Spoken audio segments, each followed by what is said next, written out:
Bienvenue à tous et bienvenue à toutes sur Un peu de sagesse au quotidien, le podcast où nous appliquons la sagesse divine à notre quotidien afin de vivre le bonheur au quotidien.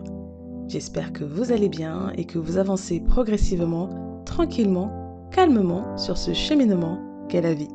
Alors aujourd'hui, on se retrouve pour un épisode Book Club, les leçons de sagesse apprises des livres, avec un livre intitulé L'homme le plus riche de Babylone. Donc, nous nous retrouvons avec ce livre intitulé L'homme le plus riche de Babylone, écrit par George Samuel Classon sur le thème des finances. Parce que nous savons, l'argent est le nerf de la guerre. Et donc, nous allons travailler, nous allons étudier quelques leçons que l'auteur nous a partagées au travers de ce livre. Pour faire un petit résumé, donc la 4e de couverture, elle dit ceci. George S. Classon révèle ses secrets pour créer, accroître et préserver la richesse. Ce livre a été publié pour la première fois en 1926 et a déjà rencontré des millions d'adeptes enthousiastes. De nos jours, depuis presque 100 ans, il ne perd pas son actualité. Babylone était la ville la plus riche de l'Antiquité parce que ses habitants attachaient de l'importance à la valeur de la monnaie et suivaient des principes économiques rationnels en matière de création de richesses, d'épargne et d'investissement afin d'atteindre l'abondance financière. La série de paraboles se déroulant dans l'ancienne Babylone transmet les 7 principes universels et immuables pour nous montrer comment gérer l'argent, satisfaire les désirs et acquérir l'indépendance et le succès dont d'autres gens ne font que rêver. L'homme le plus riche de Babylone a été le premier livre financier que j'ai lu, si je puis le dire ainsi. Pour la petite histoire, je venais d'acheter ma Kindle à l'époque dans une boutique d'occasion parce que voilà, je trouvais que c'était un peu compliqué de toujours traîner des livres partout et donc du coup, j'avais trouvé une jolie Kindle toute neuve en occasion et du coup, j'ai investi là-dedans parce que j'aimais bien lire. Et l'un des premiers livres que j'avais découvert, c'était ce livre-là. Il était à un prix mais dérisoire et en anglais. Et donc, suite aux recommandations faites que j'ai pu lire, je me suis décidée à acheter. Je crois qu'à l'époque, il devait être à 1,99 ou 99 centimes, quelque chose comme ça. Et avec du recul, je ne regrette absolument pas du tout mon achat. Ce livre est un livre nécessaire pour établir le b.a.-ba de la gestion financière, à savoir l'épargne. Il traite énormément de l'épargne, entre autres avec d'autres sujets, mais c'est vraiment la base. Et en fait, nous avons tendance à croire que l'épargne est naturelle dans notre société, que tout le monde sait qu'il faut épargner. Sauf que le taux d'endettement des individus, nos comptes bancaires, nous montre bien qu'il y a des choses que nous n'avons pas apprises ni comprises. Beaucoup de personnes n'ont pas d'épargne et beaucoup de personnes vivent endettées. Donc c'est pour dire que l'épargne n'est pas du tout assimilée par tout le monde. Et donc pour moi, ce livre, en fait, il doit être lu par tous et dès le plus jeune âge. Donc si vous avez des enfants, n'hésitez pas à leur faire lire ce livre. Parce que l'auteur va nous amener dans l'ancienne Babylone et à travers des histoires de personnages fictifs, il va nous enseigner les principes concernant l'argent. Et donc c'est un petit peu comme avec La Fontaine qui prenait des animaux pour mettre en scène des satires et passer un message. Donc c'est facile, c'est ludique à lire et vraiment, je vous partage les leçons, mais je vous encourage déjà vivement à vous le procurer et à le donner, par exemple, à le procurer également à vos adolescents. Si vous avez des enfants en jeune âge qui savent déjà lire et comprendre au niveau des finances, n'hésitez pas à le leur donner, ça va grandement leur éviter beaucoup de problèmes. Et vous aussi, si vous n'êtes pas au point dans vos finances. Le maître mot de ce livre est « Une partie de ce que vous gagnez vous appartient et doit être épargné ». C'est le maître mot. De tout ce que George Classon va nous dire, c'est le maître mot. Une partie doit être épargnée. Voyons maintenant quelques leçons partagées par ce livre, partagées par l'auteur dans ce livre. Première leçon, il nous dit qu'il faut épargner 10% au minimum de tout ce qu'on gagne, peu importe combien on gagne. 10% c'est la base. Et c'est pour ça que je dis que c'est un livre basique parce que j'ai lu d'autres livres justement financiers après et on voit que les taux d'épargne ne sont plus les mêmes en fait. Mais là l'auteur nous dit vous devez au moins à minima, peu importe à quel niveau vous vous trouvez, épargner 10%. Et donc, je vais vous partager quelques citations qui viennent appuyer son propos, qui sont très claires, qui vont vous permettre de comprendre ce qu'il veut dire. Il nous dit, faites un budget de telle sorte que vous ayez assez pour payer vos nécessités, vos plaisirs et pour satisfaire vos désirs valables sans dépenser plus de 90% de vos revenus. Apprenez premièrement à vivre en dessous de ce que vous gagnez. Et c'est ce que l'auteur met en avant. Attendez que je vous donne la suivante. Il nous dit, nos dépenses nécessaires augmenteront toujours pour égaler nos revenus, sauf si nous décidons du contraire. Ne confondons pas nos dépenses nécessaires et nos désirs. Celui qui dépense plus qu'il ne gagne sème des vents d'autocomplaisance inutiles dont il est sûr de récolter des tourbillons de troubles et d'humiliation. Le maître mot dans cette première leçon, c'est que nous avons dans notre société aujourd'hui confondu nécessité et désir. Ce qui est nécessaire est désir. Parce qu'aujourd'hui, nos abonnements en streaming vidéo, Netflix, Amazon Prime, tout ça, c'est pas de la nécessité. Faire du shopping chaque mois, ce n'est pas de la nécessité. Pour la plupart d'entre nous, bien sûr, il y a des mois il faut remplacer, mais le shopping à outrance comme on fait n'est pas nécessaire. Et les études ont montré que le budget moyen au niveau du shopping a augmenté pour la famille moyenne. C'est pour dire qu'aujourd'hui, on nous a fait croire, et c'est forcément la société de consommation, ce sont les entreprises, elles font leur business, elles font leurs affaires, en nous faisant croire que nous avons besoin de toutes les nouvelles choses. Les nouveaux gadgets, les nouveaux abonnements, tout ce qui sort, on nous donne l'impression qu'on a besoin de l'avoir, que c'est nécessaire. Or, ce n'est pas nécessaire. Et ce sont toutes ces dépenses farfelues, superflues, en fait, qui nous font penser que nous n'avons pas assez. Et je pense qu'il est important de prendre son relevé de compte parce qu'aujourd'hui, en plus, nous qui sommes au niveau de l'Occident et dans la plupart des pays, nous avons des comptes bancaires. Ce qui fait qu'aujourd'hui, nous ne traquons plus forcément nos dépenses puisque tout passe à la carte. Il n'y a plus vraiment cet échange entre l'argent qui sort de ton portefeuille et voir les factures après. Donc, il est intéressant vraiment de faire un budget pour se rendre compte de combien nous dépensons dans les différentes sphères, dans l'alimentation, dans le loisir, dans les dépenses, dans l'essence. Tout ça pour vraiment vérifier si on n'a pas certaines dépenses qui ne sont pas nécessaires. Je dis ceci parce que quand on se retrouve à un point où on n'est pas satisfait de nos dépenses, on n'est pas satisfait de la manière dont nous gérons notre argent, il est important de reprendre les bases. Et c'est ça que dans cette première leçon, George Clason nous dit, faites un budget, mais assurez-vous de vivre avec 90% de ce que vous gagnez. Épargnez à minima 10%. C'est ce qui vous revient absolument. C'est la base. C'est pour ça que je dis que ce livre, il est vraiment dans le B.A. Faites un budget, c'est important. Est-ce que vous savez où va votre argent? Est-ce que vous savez où votre sueur, votre sang, votre énergie, votre vie va? Parce que cet argent que vous avez, il n'est pas venu gratuitement. Vous avez échangé votre vie pour cet argent. Si en plus vous le dépensez, vous le donnez à d'autres sociétés qui n'en ont rien à faire, c'est un peu dommage. Et je dis ça pour nous tous. Moi également dedans. C'est important de traquer ses dépenses et de vivre du coup, comme George Clason nous dit, avec au moins 90% et d'épargner 10%. C'est la première leçon. Deuxième leçon, l'auteur nous dit d'augmenter notre intelligence financière, notre capacité de nous améliorer. Voici quelques phrases qui nous dit. Pour commencer à bâtir une fortune, utilisez la source de revenus, ce que vous avez déjà. On a tendance à croire qu'il nous faut plus pour commencer. On a tendance à croire que c'est quand on aura la promotion, c'est quand on aura une augmentation de salaire, c'est quand l'État va augmenter, c'est quand qu'on pourra enfin commencer le processus d'enrichissement. Sauf que c'est pas la vérité. Parce que quand on augmente notre argent, on augmente en général également nos dépenses, nos désirs. Donc on se retrouve en général à la même case. Donc pour commencer quelque chose, commençons avec ce que nous avons entre les mains. Et nous dit ensuite d'apprendre à multiplier notre argent. Apprenez à faire travailler l'argent pour vous. Les compétences en finance, en matière d'argent, ne sont pas acquises, ne sont pas innées. Il faut les apprendre. Comme les mathématiques, comme l'histoire, comme le français, c'est une compétence qui s'apprend. Il faut prendre du temps, de l'investissement, regarder des vidéos, lire des livres, écouter des podcasts, mais ça s'apprend et il faut mettre du temps.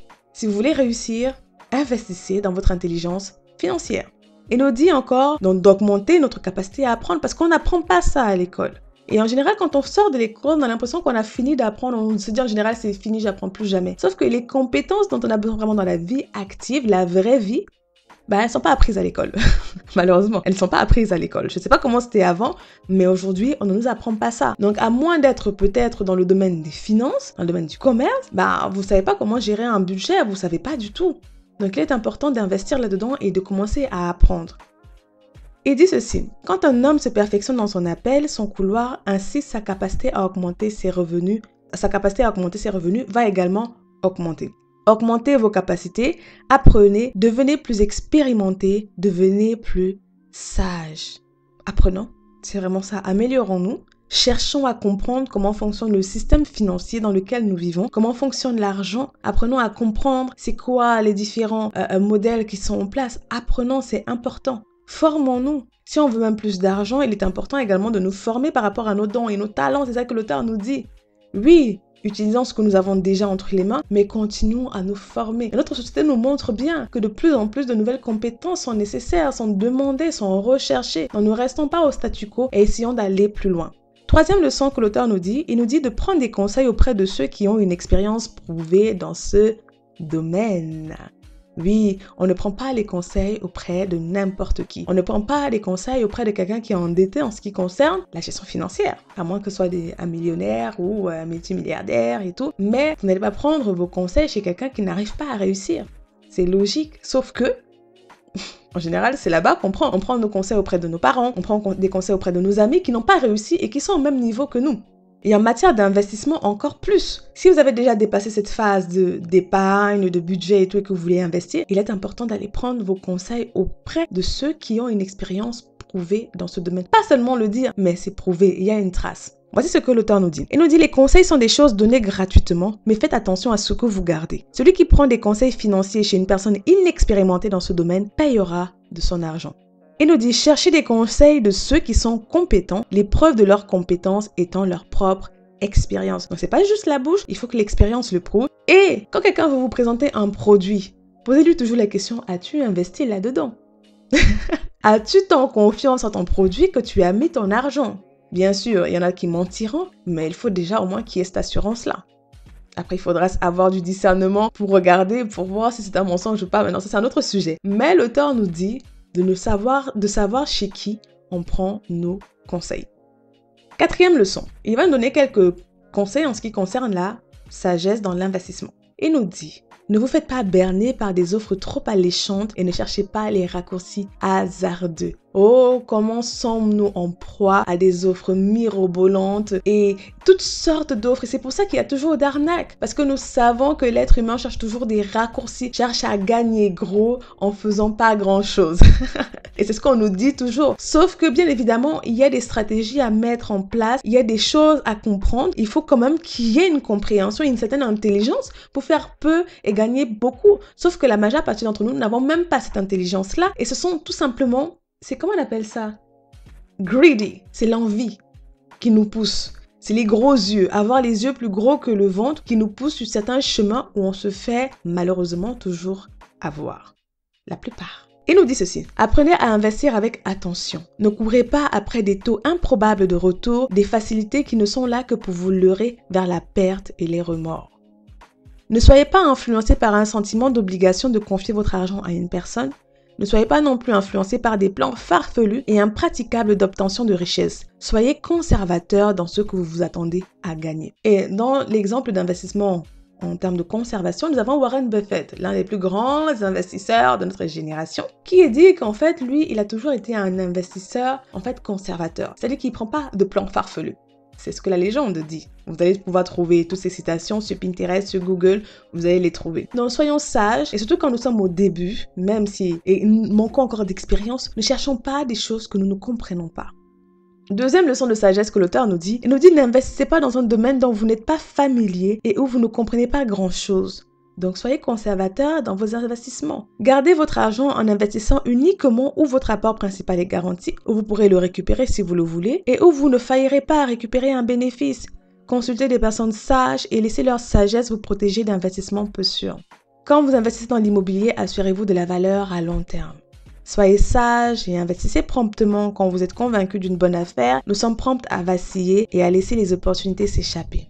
Il nous dit également de préparer en avance notre retraite et de protéger notre famille pour le moment où nous serons âgés. Donc, les conseils de sagesse que l'auteur nous dit, c'est non seulement soyons conservateurs dans nos investissements, ça dépend où vous vous trouvez, mais c'est des leçons déjà à intégrer pour demain. Peut-être que vous n'êtes pas encore à ce niveau d'investissement, vous vous dites: mais Gaëlle, c'est pas pour moi, je n'ai même pas encore de budget. Mais gardez les leçons. Il y a beaucoup de choses qu'on a appris et c'est pas immédiatement qu'on les a appliquées. C'est plus tard qu'on a eu l'opportunité de les appliquer et on était bien content de connaître la leçon. Donc, il nous dit pour demain, là, parce que nous allons tous y arriver. Nous sommes tous là pour aller de l'avant, pour nous enrichir. Peu importe ce que la richesse signifie pour vous. Je vous ai déjà dit sur ce podcast que nous avons des visions de vie différentes. C'est ce dont j'en parlais dans quelle vision de la vie avez-vous? Quelle est votre vision de la vie? Nous avons tous des niveaux différents de ce que nous voulons en termes d'enrichissement. Mais nous voulons tous vivre des vies confortables, où nous ne manquons de rien, où nous pouvons offrir des choses à nos enfants, à nos familles, à nos parents, et où nous avons préparé notre retraite. Je pense que c'est le plan basique que la plupart d'entre nous veut, et puis bien sûr il y a l'enrichissement pour faire beaucoup de choses, peu importe ce que vous voulez. Même si vous n'êtes pas encore à ce niveau-là, il est bon de connaître certains principes parce que demain, ils vous garderont. Demain, quand vous allez vouloir investir, vous allez vous rappeler que faut faire attention à des plans trop farfelus. C'est ce que l'auteur nous dit. Et il nous demande surtout de maîtriser ce dans quoi on veut investir. Il faut toujours comprendre ce qu'on va faire. C'est pour ça qu'on a du mal dans certaines choses, dans certaines leçons qu'on nous a données à l'école. On ne comprenait pas. On nous demande d'appliquer. C'est la même chose dans les investissements, il faut comprendre avant de mettre votre argent là-dedans. Peu importe l'affaire où vous allez, que ce soit une tontine, que ce soit une réunion, peu importe. Comprenez comment fonctionne le système, comprenez comment fonctionne l'entreprise dans laquelle vous voulez investir, comprenez comment fonctionne le projet. Il faut que ce soit clair dans votre tête avant que vous ne mettiez votre argent là-dedans. C'est ce que l'auteur nous dit. Donc, prenons des notes. Et dernière leçon que l'auteur nous donne, il nous dit l'importance, il nous parle de l'importance du système de pensée dans la gestion financière. Il nous dit, vous ne dépasserez jamais l'état de vos pensées. Jamais. L'âme d'un homme libre regarde la vie comme une série de problèmes à résoudre, alors que l'esclave se plaint en disant, que puis-je faire? Je ne suis qu'un esclave. Donc oui, notre manière de penser joue grandement dans notre capacité de nous enrichir. On aura beau faire beaucoup de choses, tant que nous n'avons pas une bonne relation vis-à-vis de l'argent, une bonne vision vis-à-vis de l'argent, on n'ira nulle part.